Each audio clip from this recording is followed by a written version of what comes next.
नमस्कार, स्वागत है आपका न्यूज ब्लास्ट में। आपके साथ मैं हूं श्वेता मिश्रा अवस्थी। चलिए खबरों के सफर को शुरू करते हैं। आखिर क्या है अखिल अरोड़ा को डीआईपीआर में लाने के मायने? इस बारे में जानकार सूत्रों ने खुलासा किया। कहा, वित्त विभाग और डीआईपीआर में आमतौर पर कशमकश रहती है।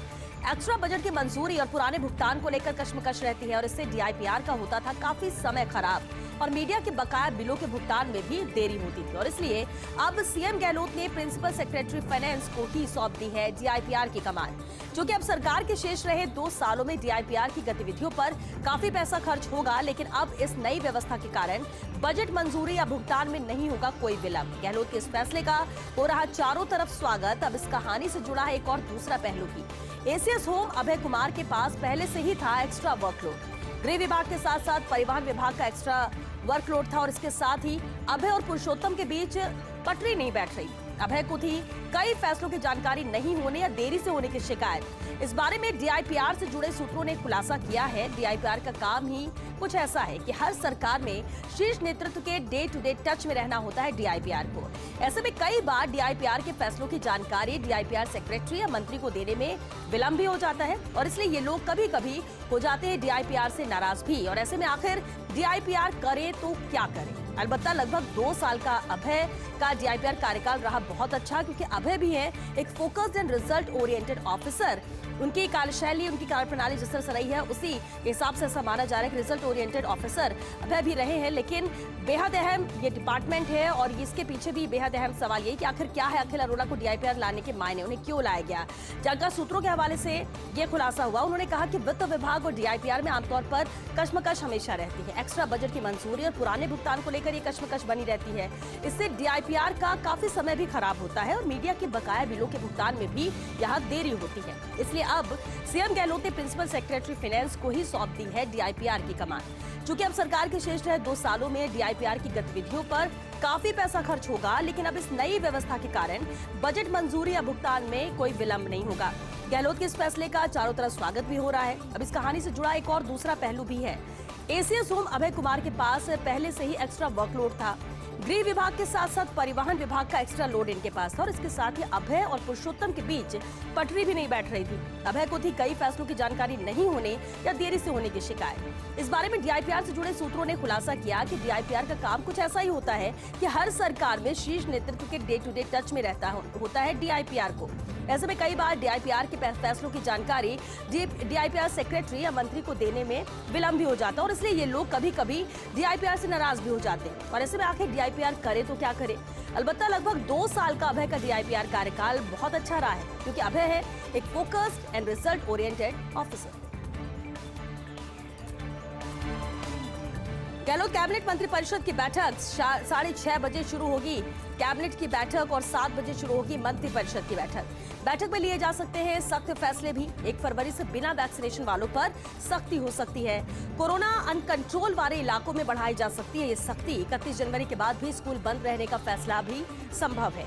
वीकेंड कर्फ्यू फिलहाल जारी रह सकता है। विधानसभा के बजट सत्र की तारीख पर भी यहाँ पर चर्चा होगी और इस लिहाज से बेहद अहम बैठक है। कैबिनेट और मंत्रिपरिषद की बैठक आज होने जा रही है, जहाँ सबसे पहले 6:30 बजे कैबिनेट की बैठक होगी, वहीं उसके बाद 7 बजे मंत्रिपरिषद की बैठक शुरू होगी। बैठक में सख्त फैसले लिए जा सकते हैं, तय माना जा रहा है।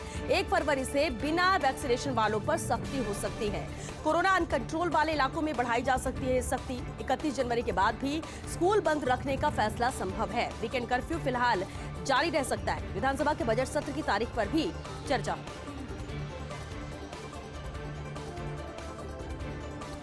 आखिर कब पूरी होगी इंटर डिस्कॉम तबादले की आस? इंटर डिस्कॉम संयुक्त संघर्ष समिति के आंदोलन से जुड़ी ये बेहद अहम खबर। सांसद किरोड़ी लाल मीणा के साथ पदाधिकारियों ने मुलाकात की है। ऊर्जा मंत्री भंवर सिंह भाटी से उनके आवास पहुंचकर ये मुलाकात हुई। इस दौरान उन्हें पिछले दिनों बनाई गई कमेटी के बारे में भी जानकारी दी गई। भाटी ने इस मामले में जल्द ही सकारात्मक फैसले का आश्वासन भी दिया है। समिति प्रदेश अध्यक्ष रामकेश मीणा ने आंदोलन को लेकर जानकारी दी। करीब 163 मंत्री विधायकों ने समिति के आंदोलन को समर्थन दिया। सीएम को पत्र लिखकर उठा चुके इस बारे में नीति बनाने की मांग की, लेकिन अभी तक इस बारे में कोई ठोस निर्णय नहीं हुआ है। ऐसे में डिस्कॉम के 12,000 से अधिक कर्मचारियों में निराशा का भाव है और इसी को लेकर ये बेहद अहम खबर है, जहां आज मुलाकात ऊर्जा मंत्री से भी हुई है। आखिर कब पूरी होगी इंटर डिस्कॉम तबादले की आस? ये बेहद अहम सवाल है, क्योंकि समिति के आंदोलन से जुड़ी हुई बेहद अहम खबर, जहां सांसद किरोड़ी लाल मीणा के साथ पदाधिकारियों ने आज मुलाकात की है। ऊर्जा मंत्री भंवर सिंह भाटी से उनके आवास पर यह मुलाकात हुई। इस दौरान उन्हें पिछले दिनों बनाई गई कमेटी के बारे में भी जानकारी दी गई। भाटी ने इस मामले में जल्द ही सकारात्मक फैसले का आश्वासन भी दिया है। समिति प्रदेश अध्यक्ष रामकेश मीणा ने आंदोलन को लेकर जानकारी दी। करीब 163 मंत्री विधायकों ने समिति के आंदोलन को समर्थन दिया। सीएम को पत्र लिखकर उठा चुके इस बारे में नीति बनाने की मांग की, लेकिन अभी तक इस बारे में कोई ठोस निर्णय नहीं हुआ है और ऐसे में डिस्कॉम के 12,000 से अधिक कर्मचारियों में निराशा का भाव है।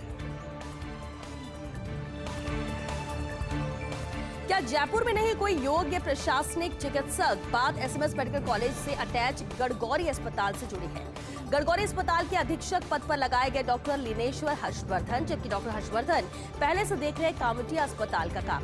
डॉक्टर हर्षवर्धन को नई जिम्मेदारी के साथ ही कावंटिया अस्पताल का काम देखने के भी निर्देश दिए गए हैं और ऐसे में सवाल कि एक ही चिकित्सक दो बड़े अस्पताल में कैसे काम देख पाएंगे, और ये बेहद अहम सवाल है कि आखिर कैसे जिम्मेदारियां बढ़ गई हैं, लेकिन क्या जयपुर में कोई योग्य प्रशासनिक चिकित्सक नहीं है? एसएमएस मेडिकल कॉलेज की हम बात कर रहे हैं, जहां से अटैच है गड़गौरी अस्पताल। गड़गौरी अस्पताल के अधीक्षक पद पर लगाए गए हैं डॉक्टर लीनेश्वर हर्षवर्धन, जबकि डॉक्टर हर्षवर्धन पहले से कावंटिया अस्पताल का काम भी देख रहे हैं। डॉक्टर हर्षवर्धन को नई जिम्मेदारी के साथ ही कावंटिया अस्पताल का काम देखने के भी निर्देश है और इसलिए ये सवाल उठ रहा है कि आखिर एक ही चिकित्सक दो बड़े अस्पताल में काम कैसे देखेंगे। मुख्यमंत्री गहलोत का किसान हित में संवेदनशील निर्णय। ऊर्जा विभाग ने बढ़ाई कुसुम में योजना की अवधि। अब 28 फरवरी तक हो सकेंगे विद्युत क्रय अनुबंध। ऊर्जा मंत्री भंवर सिंह भाटी ने इसे लेकर घोषणा की है। प्रोजेक्ट सिक्योरिटी भी 28 फरवरी तक जमा करा सकेंगे। एसीएस डॉक्टर सुबोध अग्रवाल ने पिछले दिनों बैंकर्स के साथ मीटिंग की थी। योजना में बिना कोलेट्रल ऋण देने पर बनी थी सहमति भी। बंजर व अनउपजाऊ भूमि पर आधे से 2 केवी तक के यहाँ पर संयंत्र लगेंगे। 25 साल तक डिस्कॉम्स खरीदेंगे सोलर संयंत्रों से पैदा होने वाली बिजली। तो बंजर व अनउपजाऊ भूमि पर आधे से 2 केवी तक के यहाँ संयंत्र लगेंगे। ये बेहद अहम फैसला लिया गया, घोषणा इसे लेकर की है। विद्युत के अनुबंध ऊर्जा मंत्री भंवर सिंह भाटी ने इसे लेकर घोषणा की है, क्योंकि 28 फरवरी तक अब ये अनुबंध किए जा सकेंगे। प्रोजेक्ट सिक्योरिटी भी 28 फरवरी तक ही अब जमा करा सकेंगे। एसीएस डॉक्टर सुबोध अग्रवाल ने पिछले दिनों ही बैंकर्स के साथ इसे लेकर मीटिंग की थी। योजना में बिना कोलेट्रल ऋण देने पर भी सहमति बनी थी। बंजर व अनउपजाऊ भूमि पर आधे से 2 केवी तक के अब संयंत्र इसे लेकर लगेंगे और 25 साल तक डिस्कॉम्स खरीदेंगे सोलर संयंत्रों से पैदा होने वाली बिजली। प्रदेश महिला कांग्रेस की कार्यकारिणी का विस्तार। 6 महासचिव, 4 सचिव और 2 जिलाध्यक्ष बनाए गए। महिला कांग्रेस प्रदेश अध्यक्ष रेहाना रियाज ने ये विस्तार किया है। शशिकला राठौड़, आरती भारद्वाज, पुष्पा कंवर, समरा सुल्ताना, कल्पना मीणा और हुकुम मीणा को यहाँ महासचिव बनाया गया। सरस्वती चौधरी, अमिता मधुप, मीना शर्मा और लवीना शर्मा को बनाया गया है सचिव। राजकुमारी व्यास को बीकानेर देहात का अध्यक्ष बनाया गया है, तो वही विजय लक्ष्मी पटेल को जोधपुर ग्रामीण का अध्यक्ष बनाया गया है। तो ये विस्तार किया गया है कार्यकारिणी का। प्रदेश महिला कांग्रेस की कार्यकारिणी का ये विस्तार है, जिसमें 6 महासचिव, 4 सचिव और 2 जिलाध्यक्ष बनाए गए हैं। महिला कांग्रेस प्रदेश अध्यक्ष रेहाना रियाज ने यह विस्तार किया। बेंगलुरु एयरपोर्ट पर टला है बड़ा हादसा। इंडिगो के विमान 6C455 और 6C246 टकराने से बचे हैं। एक विमान बेंगलुरु से कोलकाता और दूसरा बेंगलुरु से भुवनेश्वर के लिए उड़ान भर रहा था। बेंगलुरु से दोनों विमानों ने उड़ान भरी थी। टेक ऑफ के तुरंत बाद टकराने से ये दोनों विमान बचे हैं। 9 जनवरी की ये घटना बताई जा रही है। डीजीसीए प्रमुख अरुण कुमार ने जांच के आदेश दिए हैं और कहा कि दोषी पाए जाने वालों के खिलाफ सख्त कार्रवाई होगी। उक्त घटना को हालांकि किसी लॉग बुक में भी दर्ज नहीं किया गया है। कार्रवाई की बात डीजीसीए प्रमुख की तरफ से कही जा रही है, लेकिन बेंगलुरु एयरपोर्ट पर ये बड़ा हादसा होते होते टला। और ये जो हादसे की बात कही जा रही है वो 9 जनवरी की बात कही जा रही है, जहां इंडिगो के विमान 6C455 और 6C246 दोनों ही टकराने से बचे। बेंगलुरु से कोलकाता एक विमान जा रहा था और दूसरा बेंगलुरु से भुवनेश्वर के लिए उड़ान भर रहा था। दोनों विमानों ने उड़ान भरी थी और टेक ऑफ के तुरंत बाद ही टकराने से ये दोनों ही विमान बचे हैं। ये घटना 9 जनवरी की बताई जा रही है। हालांकि डीजीसीए प्रमुख अरुण कुमार ने इसे लेकर जांच के आदेश दिए और साथ ही कहा कि दोषी पाए जाने वालों के खिलाफ सख्त कार्रवाई होगी। मुस्लिम लड़की असमत परवीन को संस्कृत व्याकरण में स्वर्ण पदक। सवाई माधोपुर के बौली गांव में रहता है शिरवानी परिवार। मंजूर आलम शिरवानी का परिवार संस्कृत भाषा के प्रति समर्पित है। 2 बेटियां और 2 बहुएं संस्कृत में स्नातक हैं। छोटी बेटी असमत का कीर्तिमान जगत गुरु रामानंदाचार्य राजस्थान संस्कृत विश्वविद्यालय से स्वर्ण पदक उन्होंने मिला है, हासिल किया है। परिवार की चारों सदस्य जोगेश्वरी शास्त्री संस्कृत कॉलेज बौली की छात्रा है, तो बेहद ही संस्कृत से लगाव इस पूरे परिवार का रहा है और अब मुस्लिम लड़की असमत परवीन को संस्कृत व्याकरण में स्वर्ण पदक मिला है। सवाई माधोपुर के बौली गांव में रहता है शिरवानी परिवार। मंजूर आलम शिरवानी का ये पूरा परिवार है जो कि संस्कृत भाषा के प्रति पूरी तरह से समर्पित है। 2 बेटी और 2 बहुएं संस्कृत में स्नातक हैं। छोटी बेटी असमत का कीर्तिमान है।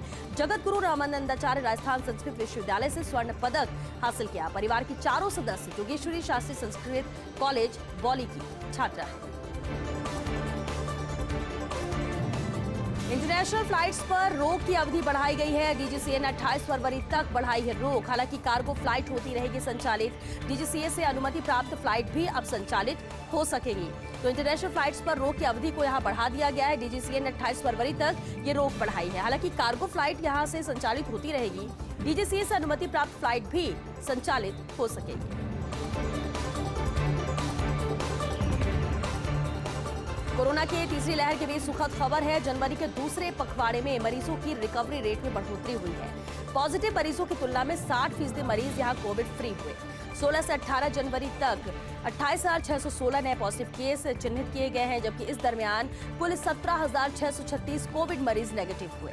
हालांकि समयावधि में 20 मरीजों ने कोरोना से अपनी जान भी गंवाई, लेकिन रिकवरी में बढ़ोतरी से एक्टिव मरीजों की बढ़ती संख्या पर भी यहाँ ब्रेक लगा है। जिस तरह से एक्टिव केसेस बढ़े, लेकिन रिकवरी रेट की गति ज्यादा है, बढ़ोतरी ज्यादा हो रही है। ज्यादा तादाद में लोग बहुत जल्दी ही पॉजिटिव से नेगेटिव हो रहे हैं। और ये एक अच्छी खबर इस बीच जरूर आई है, क्योंकि पॉजिटिव मरीजों की तुलना में 60% मरीज यहाँ कोविड फ्री हो रहे हैं। 16 से 18 जनवरी तक के आंकड़ों की बात करें तो 28,616 नए पॉजिटिव केस चिन्हित किए गए, जबकि इसी दरमियान में 17,636 कोविड मरीज नेगेटिव हुए।